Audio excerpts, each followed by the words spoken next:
y'all, how you doing? Welcome back to Direct Action Gaming. Let me see if I can get in camera here for a little bit, for a second. Yeah. Nailed it. Right, so welcome back to the Direct Action Gaming channel. My name is Sean, and this is Fallout, the board game. Oh my goodness. I'm gonna need to get this microphone a little bit closer to me, aren't I?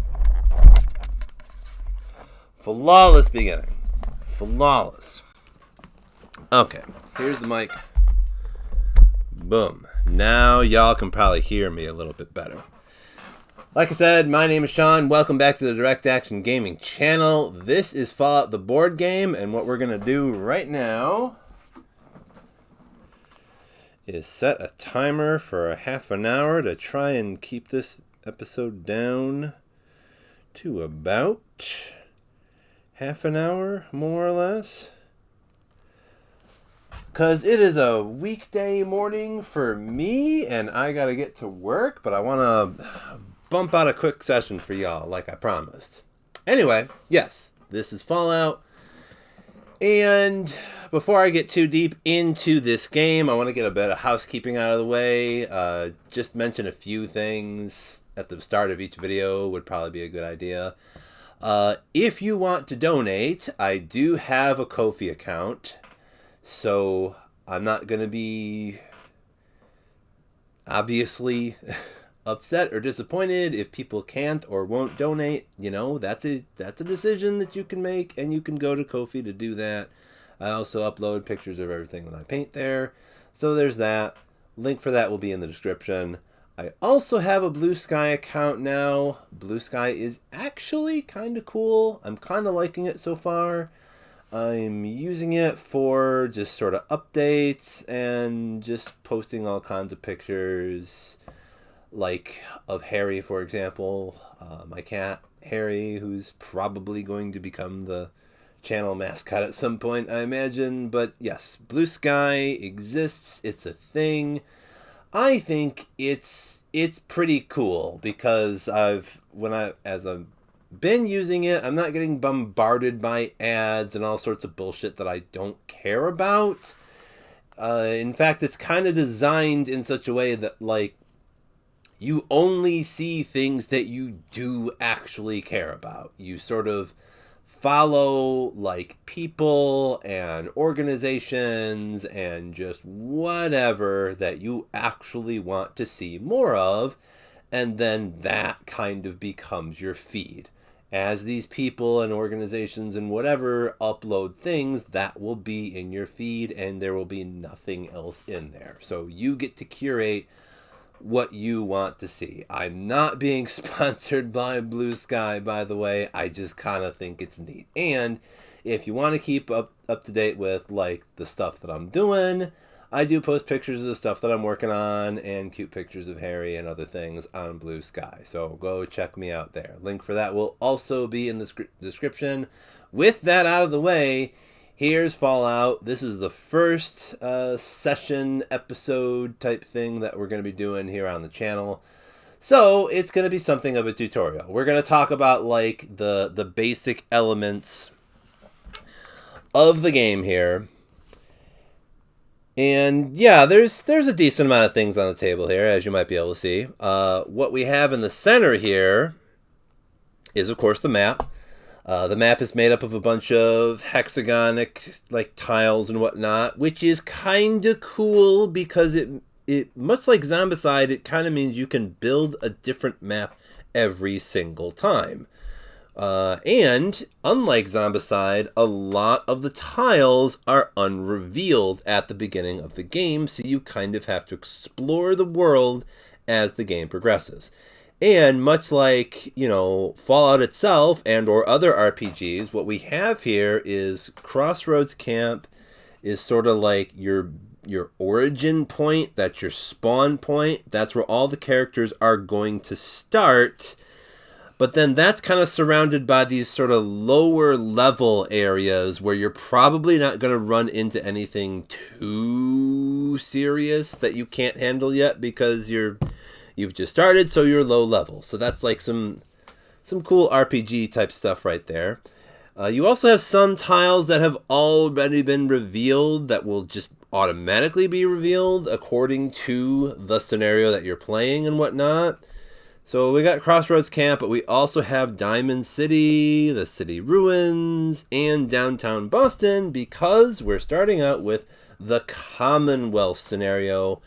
That is the scenario that the game suggests that you start with if it is your first time playing. And it's kind of my first time playing. Not really. I've messed around with this a little bit, but I have yet to finish like a complete game. So we're both kind of like learning here on the Direct Action Gaming channel for this game at the moment. Another thing I probably want to say about this game is, sure, it's neat, but it also kind of seems like a dead game. It kind of seems like they're not making new updates for this game. Like, it's difficult to find the expansions that they have made for it. You'd have to go on eBay and pay like $400 for the new California expansion or something like that. And I ain't paying that kind of money for what is just essentially a neat little Fallout game. But yeah, beyond all that though, yes, like I said, map. You might also notice this little token here on Diamond City. That is a shield. And much like in Fallout, you have factions. Each scenario seems to have two main factions that are like vying for control of the wasteland. And much like in the original games, yeah, like you're sort of like a freelancer that like can decide which faction that you want to back, or if you just don't want to back anybody really and just cause a bunch of havoc. You know, it's how things play out are all up to like you and the decisions that you make, and we will see that play out as the game progresses. But anyway, yes, this shield does represent like the basic Institute character, which is just a synth. So whenever you see this shield, that is a synth. A star would indicate a railroad member. That's what that is. So the star and the shield are basically like variables. As you can see over here, there are like actual enemy tokens where you'll have some information on the other side, such as this is a Yao Guai that I'm looking at right now. And there's different classifications of enemies. You have like creatures, you have humanoids, you have mutants, you have robots, you have big monsters such as the Yao Guai I just looked at. There's that. There's also these little arrows which are like quest markers so that, you know, eventually you can put these on the map somewhere to indicate this is where a thing is. So there's that. I also got my little dice tray set up because there are dice that you need to roll in this game. There's only 3 of them. And it's actually kind of neat how, like, you roll these same die for a lot of different situations. And they're essentially like vats, kind of. You have a little man on them, and there's, like, certain sections of the body that will be hit and all that. But We'll get into these dice and how they work later on. Suffice it to say, these are the dice that you roll. Here's a big old pile of caps, because of course, Nuka-Cola caps are the currency in the wasteland for Fallout. If you didn't know, if you never played a Fallout game, now you know. The post-apocalypse, save those. Fun fact, when I was young, like, I was that much into Fallout that, like, I saved bottle caps from, like, Pepsi bottles and stuff like that. Because I legitimately was like, oh, well, this is going to be currency someday, right? That's how my brain works. Anyway, next thing here is the agenda cards. It's this little deck with these little thumbs up on them. Agenda cards are actually somewhat important. They also kind of serve 2 functions at the same time, right? Which is kind of neat. Like, on one hand, each player starts with, I think we start with an agenda card. I'm not sure. I better check on that in a bit. But The point is, like, an agenda card, when you have one, that's kind of how you influence the world around you, in a sense, right? Like, you get the card, you see what it says on it, and if you can, like, accomplish the things on the card, and by the way, in the normal game, it's sort of like poker insofar as you would keep this to yourself. You do not reveal this to the other players until you want to, right? There are some agenda cards that have a condition that, like, you can reveal this and then declare your loyalty to a certain faction, is why you would usually want to reveal it. The other function that these agenda cards serve is you will notice that they're in the lower right corner, there's like symbols that match the various enemies in the game. So basically, at the end of the turn, that's when the enemies will activate. So you can see what type of enemies are going to be activating and doing things on one of these agenda cards. Okay, so there's also that. Let me see here. And I just realized I've got the 2 or more player agenda cards in here, and that's not great, because I'm doing a solo game here. My cousin is not here right now. I was just so prepared for this episode, as y'all can see. I'm gonna put these away in the box. Okay. Anyhow, those are the agenda cards. We start with 3 caps. We have starting equipment. This is the player board. It kind of looks like a Pip-Boy. And of course, there's a good reason for that. This is the player board. This tells you kind of everything you need to know about your character. You will have, like, your inventory and all the things that you have equipped, and even your companions on the bottom of this board. This board also indicates how much health you have, how much rad damage you've taken, how much experience points you have earned, and when you are going to be leveling up. And as you can see, as you might be able to see, really, there's basically, you have the special letters here, right? So, and that's of course from Fallout. Those are like your attributes and whatnot. And for the purposes of this game, it's kind of just like the more of these you have, the better, because you can leverage these letters in combat, and or, like, you know, skill tests to, like, re-roll a certain amount of dice if the situation allows for it, right? And we'll get all into that soon enough, but suffice it to say, this is my starting setup for the player board. I start with 3 caps. I start with a Vault Suit because I did select the Vault Dweller character for this first trial-like episode and whatnot.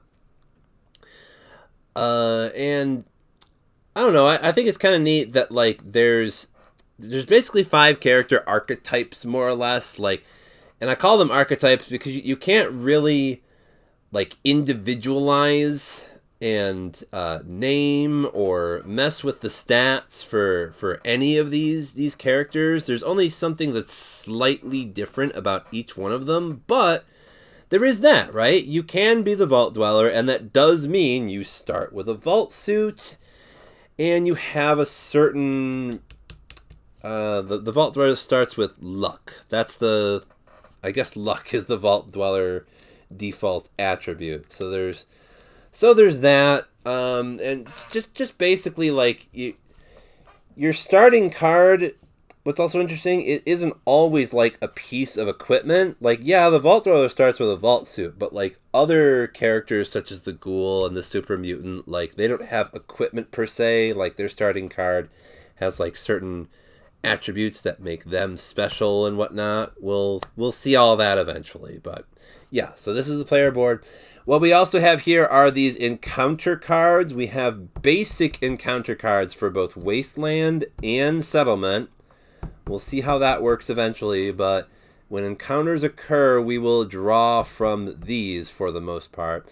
We also have a quest card up here. The scenario starts with this quest card called Welcome to the Commonwealth. And I might as well just read this real quick, because there's some text at the top that like basically describes the situation to you. Many dangers lurk in this new wasteland ahead of you, but the one you have heard the most about is the dreaded synth, said to look, sound, and smell just like humans. They are robots who have infiltrated the very society of the Commonwealth. And then what's kind of neat is like you have several options here for how you want to handle this. And all the rest of them work this way too, right? One, we can just kill like a humanoid enemy, and that basically counts as taking out. You kill a suspected synth. That's what you do. And then there's things that will happen. It describes what you get if you do that. And then the other option is just getting to Diamond City. So we'll get that. Those are the two options we have on the table right now for basically advancing the plot somewhat. And over here we have the scenario card, which will tell you specific things about the scenario that you're playing, and it also has like the faction influence track. So you've got like a little shield token and you have a little star token, and this is how you're going to keep track of like the amount of influence each faction has. And basically the game will end when one of the two factions like gains complete dominance over the wasteland, or if the players utilize the agenda cards to gain enough influence themselves. So like I said, you can back one or the other of the two factions and help them succeed, or you can be something of a wild card and you can just sort of do your own thing, kind of, which is kind of dope. So some of the other things we haven't talked about just yet. Great, that's my alarm going off telling me I should be getting ready for work right now. It's fine if I put it off for a few minutes, though. Coffee would be nice. Anyway, some of the only things we haven't talked about just yet. Let's see. Down in the lower right corner here, we have some trait tokens. Basically, there's only a handful of traits, and you can slot one of them into the player board here. There's like well-rested, there's idolized, and vilified, which kind of means there's a karma system in this game in a sense, which is kind of neat. So there's that. There's also all these little special tokens over here, so when you level up, you get more of these special tokens, and eventually it's kind of like, I don't know, what was that? Wheel of Fortune, Price is Right. You fill in the letters a little bit over time, and eventually you'll have special. You'll actually be special once you level up enough, right? Okay, so there's both of those things. And we also have stuff over here, basically, right? We have a loot deck. We have a unique asset deck. We also have just the plain old asset deck, which basically forms the store. This is the store. So whenever you're going to like a settlement to have an encounter there, if you are given the option to shop, you can buy things that are in the store, or you can sell things that you have in your inventory, and we'll get into that in a bit. Now, we also have some perk cards here. I haven't really used these in the game just yet, so I'm not super certain how these work, but yeah, they're perks, right? If you ever played Fallout, you're familiar with the concept of perks. Just little individualistic skills that your character earns over time by doing things. Okay. Now, the last thing to talk about here is the library. We have a card library, and there's damn near like 200 cards in this card library. So, as the game progresses, it's going to tell us things like stage 27 and 146. And when it says that, we're just finding cards from the card library and we're plopping them down here, and it'll let us know what's going on in the world and what certain things we should probably be doing, you know, the options that we have, right? Okay, so after having explained all of that, I'm going to double check real quick to see if we start with an agenda card. Let's see.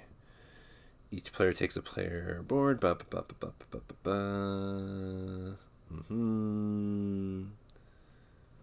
Yep, we start with one agenda card, keeping it secret from the other players, and each player takes 3 caps. Cool. Yes, we start with an agenda card. Let me just shuffle this up just a little bit and just take the top one off of it, and we'll take a look at it because this is a solo game and I'm just playing with y'all, right? So this one says security, and the condition on it here is for each space that shield has advanced farther than star, we gain 1 agenda point. So that's what I meant about like how you can just sort of do your own thing. You can gain influence with these agenda cards. Now it's also saying at the start of your turn you may reveal this card to just declare loyalty to shield. And remember, shield and star are just kind of placeholders for the current factions in the scenario that you're playing. For the Commonwealth, it's the Railroad and the Institute. But for other scenarios, it will be other factions. But yeah, so that's how that works. I guess this is kind of like the Institute card. If the Institute wins, we win, more or less, with this card. That's probably why you want to keep this secret from other players when you're playing with them, so that they don't know who you're gonna be backing and they can't, like, you know, guess what you might be doing, right? Alright, so let's get started after having explained all these things. We know what the basic elements of the game are now, so let's go through a turn, shall we? Now, with each turn, now there's another thing that I forgot to do, by the way. When you start the game, you place enemies on tiles where they are located. So there's a robot in the city ruins, and there's a mutant in downtown Boston by the railroad. So we always start with those 2 things. And for this scenario, there is a synth somewhere in Diamond City. Other than that, there ain't much going on the map at the moment. We do have our little Vault Dweller here at the Crossroads Camp. And like I said, the Crossroads Camp functions as something of a spawn point. And it really is a spawn point, actually, because if I were to quote-unquote die, all that would happen is I would lose everything in my inventory, and that's it. I wouldn't lose my caps. I wouldn't lose, I think, like, XP or like even my equipment for some reason. Like, you don't lose anything other than like the stuff that you have in your inventory. But you do get zapped all the way back to the Crossroads Camp. So you might be all the way over on the other side of the map trying to do a thing. If you die, you do get zapped all the way back here, and you lose everything that you had stored in your pockets to use for later. So that's not great. That kind of sucks. But the game isn't over, though, if you die. So there's that. But this is where our little Vault Dweller is. And with each turn, we have several actions that we can take, right? There's a a set list of actions that you can take, and you have 2 actions that you can do per turn. Now, one of the first and most obvious actions is to explore. When you do the explore action, you can reveal a section of the map. And here we see we have revealed the Super Duper Mart. So that's the tile that is right next to Crossroads Camp. And since we have revealed this, we now place an enemy face up where it should be. It says humanoid enemy, okay. There's a regulator there in the Super Duper Mart. Now, I should also mention there is a slight difference here between enemies that are face up and enemies that are face down. Because sometimes they will be face down on the map. If they're face up, now they are active. And if the agenda card that you pull at the end of the turn indicates that that type of enemy is gonna do stuff, then like they move towards the nearest vault dweller, basically. So there is that. So we have revealed that section of the map, and there is one other thing that we can do, which is probably to move, I guess. We can move. And I think I will do that. I think I'm just going to go 1, 2. I don't have to kill that guy. I don't have to fight him. That is something that I could technically do at some point. But really, like, since I only have 1 action left, I can just move, right? I could move here, but I wouldn't be able to fight this guy, because that's another action. And I only have 1 left. So I think I'm just going to keep moving towards Diamond City and hope that this guy doesn't shoot me in the back. Because if humanoid enemies activate at the end of the turn, since this enemy has a ranged icon in the lower right corner, then yes, he can shoot me in the adjacent space here. And that won't be great. But we'll deal with that when and if that happens. But that is the end of the first turn, so we are going to do what I said. You draw an agenda card, and you see, yep, I'm getting shot. I'm getting shot.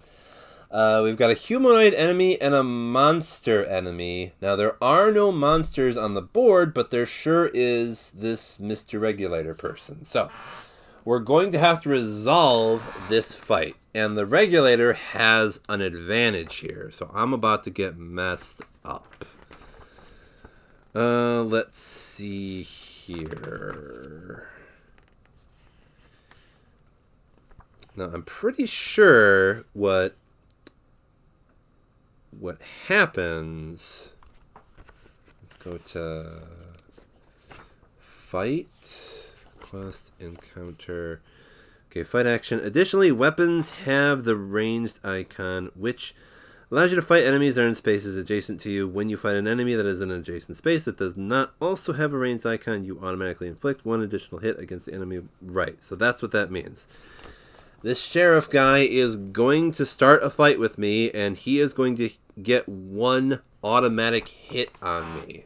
Like, no matter what, which is not terrible. I do have a vault suit that does technically count as armor, and it will absorb 1 damage no matter what. So now we're going to get to see these vault dice in action here. A fight is going to happen, and we're going to see how it plays out. Okay. So this man's weakness is torso and legs, and we just happen to roll nothing but torso and legs, and he only got 1 hit.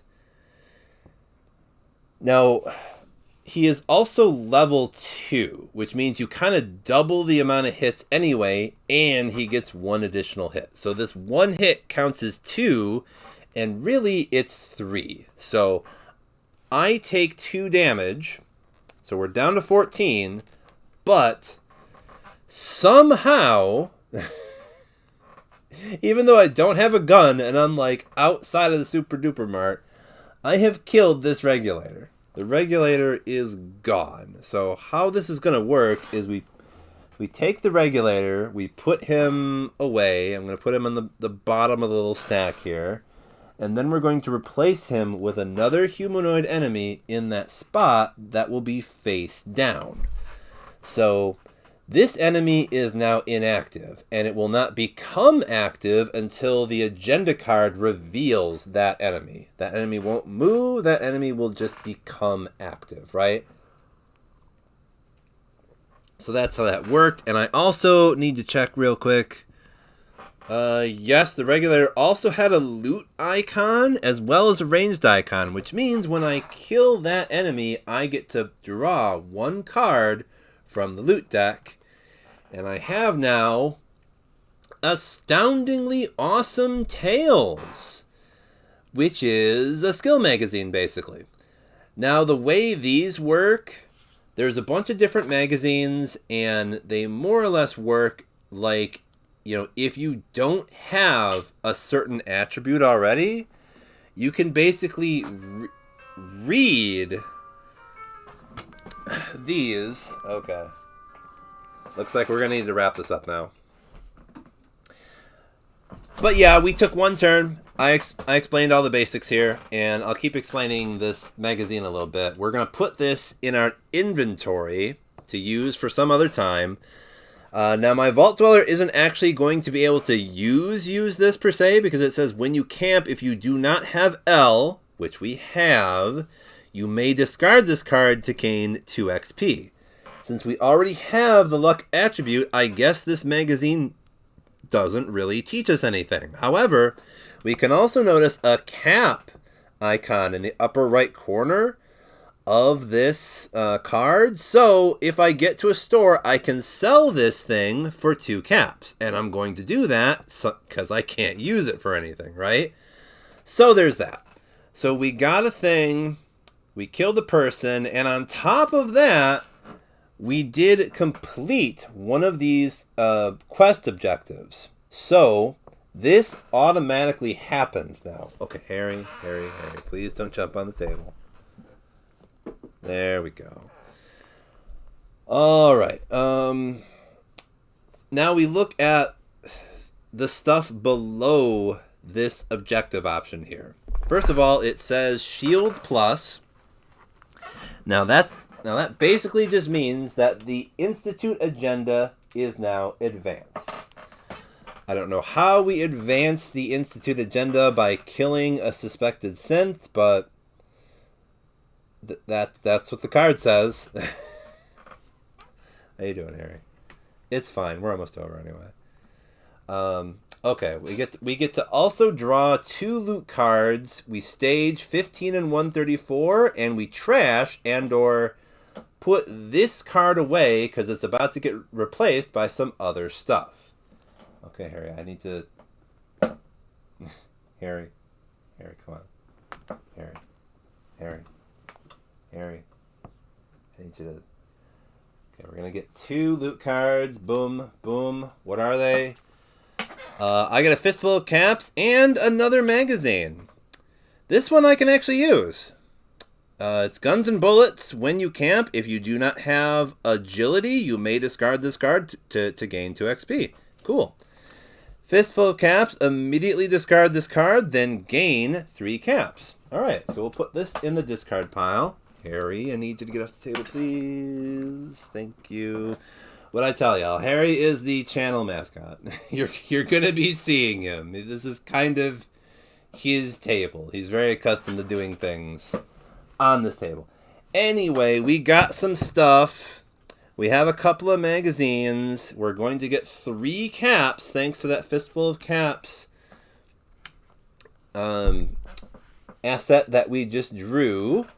Okay, and then we get rid of this and we replace it with 15 and 134. Alright, so I gotta look through these library decks. We're gonna stage 134, which is Flesh and Bone. And I already happen to know, like, I have to put 135 down as well. And then there's also card 15. Which is called Resonance. Okay. We're going to have to read and dissect those things a little bit later, because right now I got to get going, y'all. I got to start getting ready for work. But yeah, I just wanted to record something and put it up real quick. And I did that, so we're going to be doing another session as soon as I have the ability to. And I'm going to see y'all later.